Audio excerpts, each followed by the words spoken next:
My parents called me the spare child. Until their favorite son destroyed everything. You're lucky Ethan exists. Otherwise, we'd have no one to be proud of. My mother said those words when I was 14. I never forgot them. My older brother Ethan was the golden child. Straight hair, charming smile, endless excuses. If he failed a class, the teacher was unfair. If he crashed a car, the road was dangerous. If he lied, people misunderstood him. Meanwhile, I was invisible. When I won a statewide science competition, Dad forgot to attend the ceremony. The same week, Ethan scored 1 goal in a local soccer match. My parents threw him a backyard party with 50 guests. By 17, I stopped trying to compete.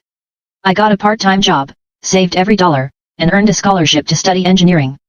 When I announced my acceptance, Mom barely looked up from her phone. That's nice, Lucas. 5 minutes later, Ethan walked in and announced he wanted to become a social media influencer. Dad immediately handed him $20,000 to help him build his brand. That was the moment I knew. I wasn't family. I was backup.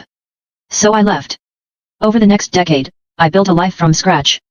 I worked long hours, started a robotics company, and eventually sold it for millions.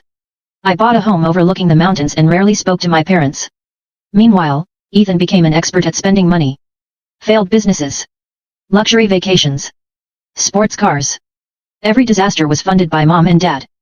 Then one rainy Tuesday, my phone rang. Dad. For the first time in 3 years. His voice trembled.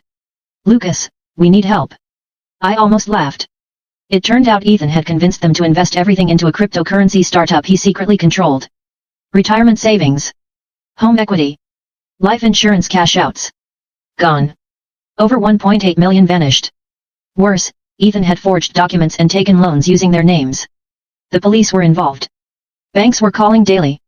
My parents were facing financial ruin. Please, Mom whispered through tears. You're our only hope. For a moment, I remembered every ignored birthday. Every broken promise. Every time they chose him. I could have walked away.